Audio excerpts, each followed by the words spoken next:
The gunshot echoed through the dusty plains of Copper Creek, Texas, as Beatrice Evans clutched her tattered valise and watched the train pull away, black smoke billowing against the setting sun of 1876. Her former fiancé, had abandoned her at the station after a heated argument, taking their tickets and their future with him to California, leaving her with nothing but a broken heart and $2 to her name.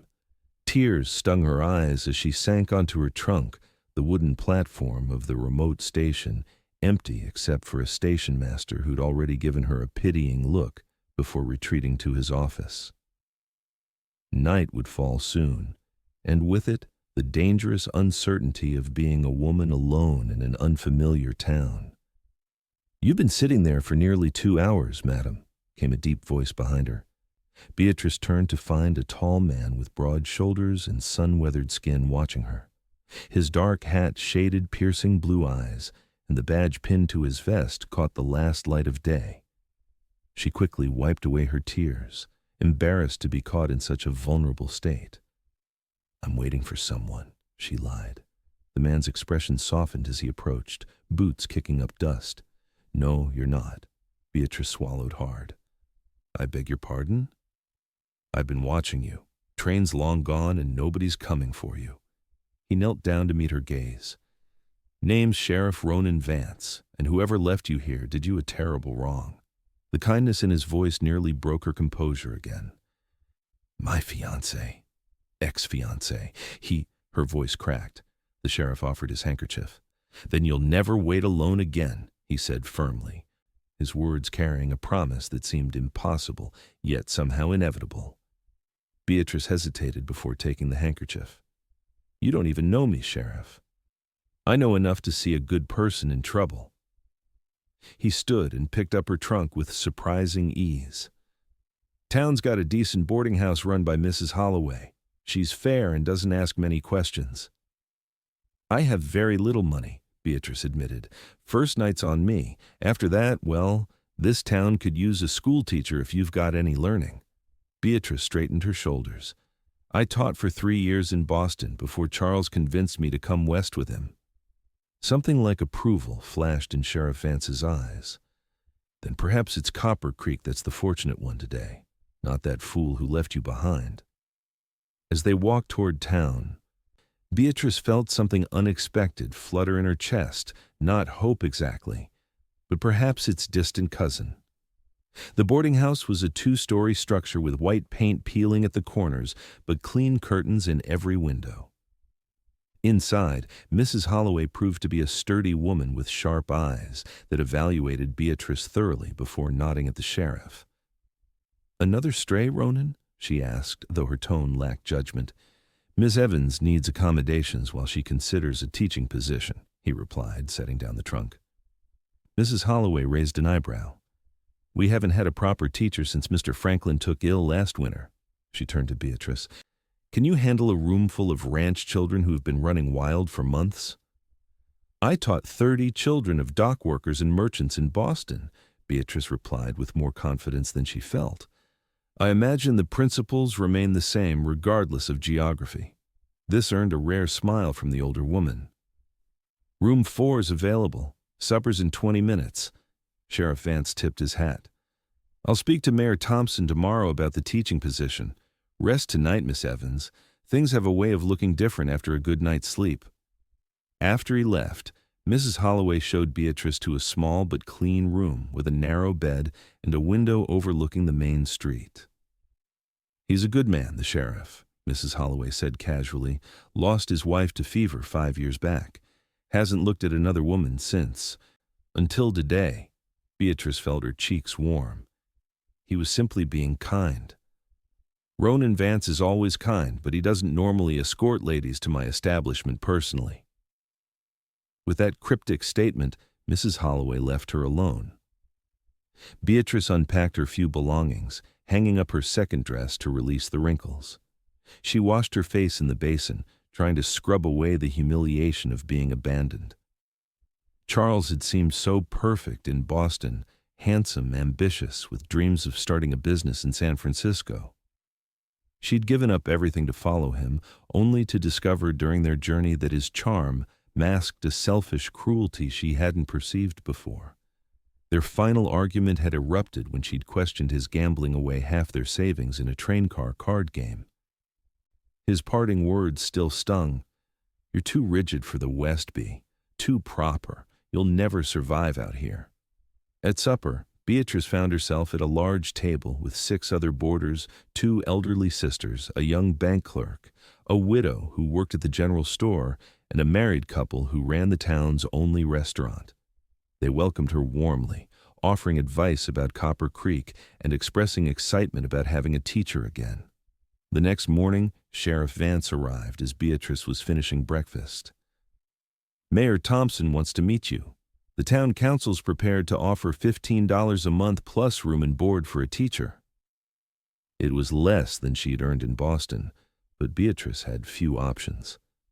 "That's acceptable." The schoolhouse turned out to be a single-room building badly in need of attention. Dust covered every surface, books lay scattered across the floor, and one window was cracked. "It's been neglected," Sheriff Vance admitted, watching her reaction closely. Beatrice rolled up her sleeves. "Nothing that can't be fixed with effort." He smiled then, a genuine expression that transformed his serious face. "I hoped you'd say that." Over the next week, Beatrice settled into Copper Creek. The mayor officially hired her, and several townspeople helped clean the schoolhouse. Sheriff Vance appeared regularly, bringing supplies, fixing the broken window, and repairing the wobbly teacher's desk. "Why are you helping me so much?" Beatrice finally asked as they arranged books on newly built shelves. He paused, a leather-bound geography text in his large hands. "Maybe I'm just glad to see someone who doesn't give up when things get difficult." "I nearly did," she admitted. "That first night, I contemplated taking the next train east, back to my parents' home. But you didn't." "I couldn't bear proving Charles right that I wasn't strong enough for the West." Ronan's eyes darkened. "Some men mistake kindness and principles for weakness." He shelved the book with precision. "Those men are fools." 2 weeks after her arrival, Beatrice opened the schoolhouse doors to 28 children ranging from 6 to 16 years old. Their abilities varied wildly. Some could barely recognize letters while others read competently, but all shared a hunger for learning that reminded her why she loved teaching. Word spread quickly about the new teacher who could recite Shakespeare from memory, explain complex mathematics, and maintain discipline without resorting to the hickory switch. Parents began stopping by to meet her, bringing small gifts of preserved fruit or fresh eggs. Sheriff Vance made visiting the schoolhouse part of his daily rounds, often staying to listen to afternoon lessons. One day, he brought a newspaper clipping about a train robbery in California. "Your former fiancé's name is Charles Mitchell, correct?" he asked after the children had left. Beatrice nodded, surprised. "Yes. Why?" "He was arrested in Sacramento for cheating at cards. The newspaper mentions he tried blaming his missing fiancé, who supposedly stole his money." The news should have upset her, but Beatrice found herself laughing instead. "He's actually blaming me? That's remarkably consistent with his character." Ronan smiled. "I thought you deserved to know." "Thank you." She hesitated, then added, "Would you care to join me for supper at Mrs. Holloway's tonight, as a thank you for everything you've done?" "I'd be honored," he replied, and the warmth in his voice made her heart skip. That evening was the first of many they spent in conversation. Ronan told her about growing up on a small ranch outside of Austin, about his time as a Texas Ranger before becoming sheriff, and about his wife, Sarah, who died before they could start the family they'd planned. Beatrice shared stories of Boston, her dreams of writing educational books for children, and eventually the full story of Charles's betrayal. As autumn painted the surrounding countryside in gold and crimson, Beatrice found herself looking forward to Ronan's visits more than anything else. Sometimes he brought her wildflowers he'd found on his patrols.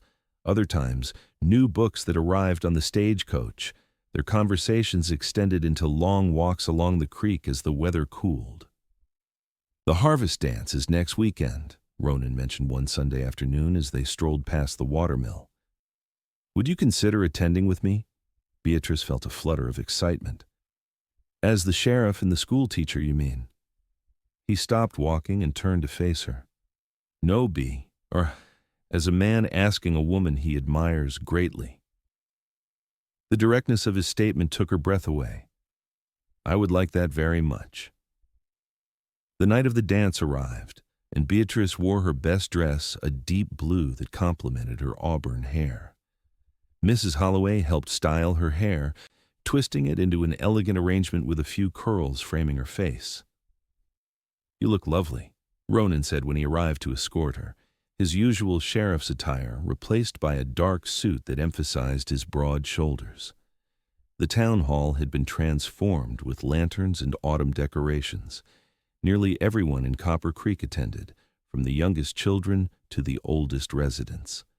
The local musicians played lively tunes that had couples spinning around the wooden floor. "I should warn you that I'm not the most accomplished dancer," Ronan said as he led her toward the dance area. "Fortunately, I am," Beatrice replied with a smile, "so I can lead while allowing you to believe you're doing so." He laughed, a rich sound that made several heads turn. "Miss Evans, I believe you're exactly what this town needed." As they danced, Beatrice became aware of approving glances from the townspeople. Mrs. Holloway nodded sagely from her seat near the punch bowl, while Mayor Thompson gave Ronan a thumbs up when he thought Beatrice wasn't looking. Later, as they stepped outside to cool off from the dancing, Ronan took her hand. "I have something to show you tomorrow, if you're willing." "What is it?" "A surprise, but it would take the full day, so we'd need to leave after church." Curiosity piqued, Beatrice agreed. The following day, after the Sunday service, Ronan arrived with a wagon rather than his usual horse. He helped her up to the seat and handed her a basket. "Mrs. Holloway prepared us a picnic lunch." They traveled for an hour along a winding road that followed Copper Creek upstream into the hills. The landscape grew more dramatic, rocky outcroppings, stands of tall pines, and occasional clearings with spectacular views. Finally, they reached a plateau overlooking a valley. Below, a small ranch nestled against the hillside, a sturdy house, a barn, corral, and several outbuildings surrounded by good grazing land with a creek running through it. "It's beautiful," Beatrice remarked. "It's mine," Ronan said quietly. "I bought it 3 years ago, been fixing it up slowly. I come here on my days off." She turned to him, surprised. "You're a rancher as well as sheriff." "Not yet, just the owner of some land with potential." He guided the horses down the path toward the ranch. The sheriff's position was only meant to be temporary after the last man was killed in a bank robbery. But I've stayed on because the town needed stability. At the ranch house, he showed her inside. The main room was simply furnished but had a homey feeling with a large stone fireplace and bookshelves built into one wall. Large windows provided views of the valley. "You've done all this work yourself?" Beatrice asked, running her hand along a beautifully crafted table. "Most of it. Hired help for the barn raising." He seemed nervous, watching her reaction carefully. "What do you think?" "It's wonderful, Ronan. A perfect home." Something in his expression shifted. "I hoped you'd feel that way." He took a deep breath. "Beatrice, I know it's only been a few months since you arrived in Copper Creek, and I don't want to rush you after what happened with Charles. But I find myself thinking about you constantly." Her heart pounded as he continued. "I've loved being sheriff, but I'm ready to build something here, something permanent. I'd like to raise cattle, grow crops, maybe plant an orchard." He gestured toward the bookshelves. "I built those thinking of you and your books." Beatrice felt tears welling in her eyes. "Ronan, I'm not asking for an answer today," he said quickly. "Just wanted you to see this place, to know what I'm working toward, and to tell you that if someday you could see yourself here too, nothing would make me happier." She stepped closer to him, reaching up to touch his cheek. I don't need more time to know how I feel." Before she could continue, hoofbeats approached rapidly. Ronan tensed, moving protectively in front of her as the door burst open. A young ranch hand stood there, breathless. "Sheriff, you're needed in town. Bank robbery in progress. Miller sent me to find you when they saw your wagon headed this way." Ronan grabbed his gun belt. "I'm sorry, B. We'll have to continue this conversation later." "I'm coming with you," she said firmly. "It could be dangerous. I'll stay out of the way, but I won't sit here alone for hours worrying about you." He hesitated, then nodded. The ride back to town was tense and silent, the wagon moving as quickly as possible over the rough road. In Copper Creek, they found a crowd gathered outside the bank. Deputy Miller approached immediately. "They're still inside with 3 hostages, Mr. Peterson the banker, Miss Lucy from the telegraph office, and Dr. Wilson, who was making a deposit." "How many robbers?" Ronan asked, checking his revolver. "2 that we saw. Came in on horses about an hour ago." Ronan turned to Beatrice. "Stay with Mrs. Holloway, please." She nodded, fear gripping her heart as she watched him approach the bank, revolver ready. What followed seemed like the longest hour of Beatrice's life. From Mrs. Holloway's porch, she could see the bank but not what was happening inside. Several times, raised voices could be heard. Once, a gunshot made her gasp, but no one emerged. Finally, the bank door opened.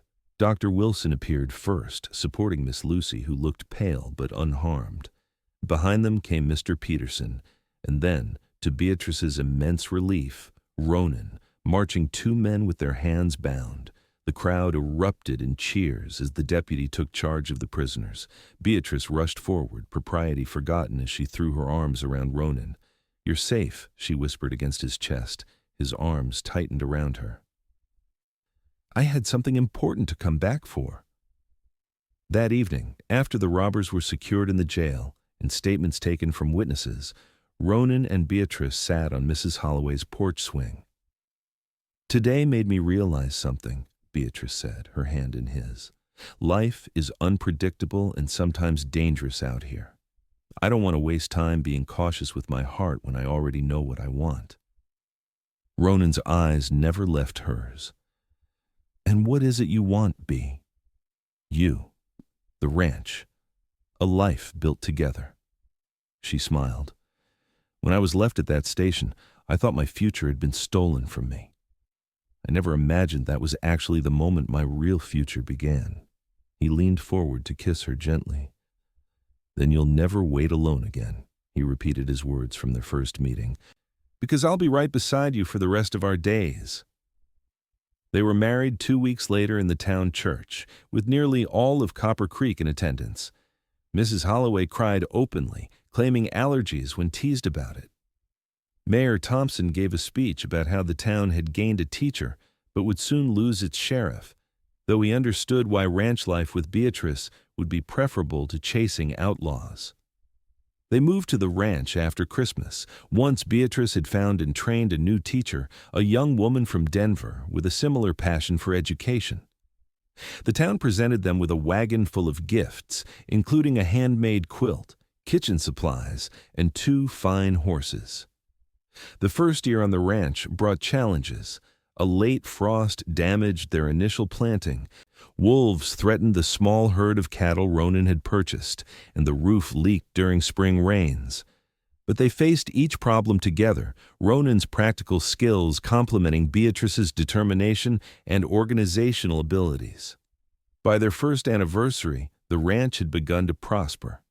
Beatrice started a small school for neighboring ranch children 3 days a week, teaching in their front room during the winter months and under a large oak tree when weather permitted.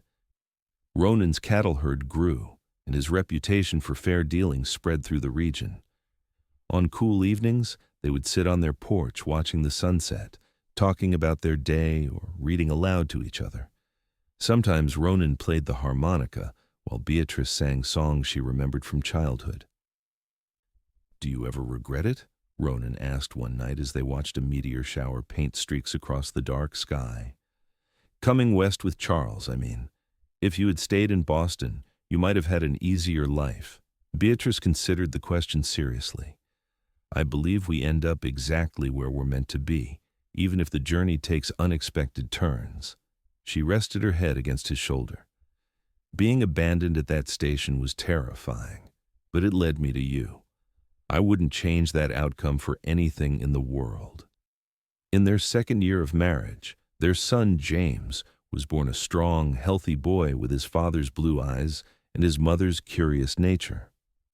Beatrice continued teaching while caring for the baby, often with him sleeping in a basket beside her as she conducted lessons. When James was 6 months old, Beatrice received a letter from Boston. Her parents, who had initially been skeptical of her sudden marriage to a Western sheriff turned rancher, announced they were coming to visit. Their arrival brought tense moments as her father, a successful merchant, evaluated Ronan and the ranch with critical eyes. "It's not Boston," Beatrice's father commented as Ronan showed him the improvements they'd made to the property. "No, sir, it's better," Ronan replied confidently.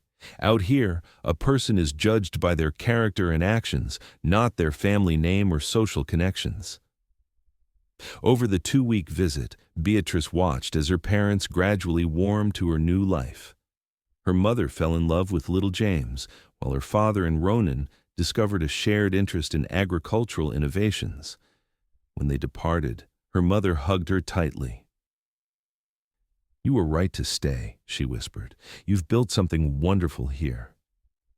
The years passed, bringing more children, twin girls, Rebecca and Rose, who inherited their mother's auburn hair and their father's steady determination, and another son, Daniel, whose arrival nearly cost Beatrice her life during a difficult birth that required the doctor to ride through a blizzard to reach them. Through it all, their partnership deepened. When drought threatened the ranch in their 7th year of marriage, it was Beatrice who researched new irrigation methods and convinced neighboring ranchers to collaborate on a water-sharing system. When she developed a new approach to teaching mathematics that combined practical ranching applications with theoretical concepts, Ronan helped her publish a textbook that eventually reached schools across the Western Territories. On their 10th anniversary, Beatrice found Ronan at the creek where they'd walked so often during her early days in Copper Creek. He'd set up a picnic similar to their first one at the ranch. 10 years, he marveled, pouring her a glass of wine he'd special ordered from San Francisco. "Sometimes it feels like yesterday that I found you sitting alone at the station." "And sometimes it feels like I've known you my entire life," she replied, accepting the glass. He raised his own in a toast. "To the woman who was left behind but never gave up, and to the man who ensured I never waited alone again." She clinked her glass against his. "Do you remember what Charles said when he left me? That I was too proper for the West, that I'd never survive out here." Ronan chuckled. "If only he could see you now running a ranch, teaching children from 3 counties, publishing books and raising 4 wildlings who can ride like Comanches and recite Shakespeare." "I hope he's happy wherever he is," Beatrice said, surprising herself with the sincerity of the statement. "Without his cruelty, I might never have found this life, this love." As the sun set over the land they'd nurtured together, casting golden light across the hills and valleys they now knew intimately through all seasons, Ronan pulled her close. "You know what I think about most often?" he asked softly against her hair. "What's that?" "How differently our lives might have gone if I hadn't been at the station that day. If I'd finished my rounds an hour earlier or started them an hour later." Beatrice shook her head. "I don't believe that was chance, Ronan. I believe some things are meant to be, no matter how unlikely they seem." They walked home hand in hand as stars appeared above them, their ranch house glowing with lamplight in the distance, their children's laughter carried on the evening breeze. Behind them lay the town where they'd found each other, and ahead stretched the future they'd built together. A future born from that moment when a heartbroken woman sat abandoned at a dusty train station and a kind-hearted sheriff made a promise he'd spend his lifetime keeping.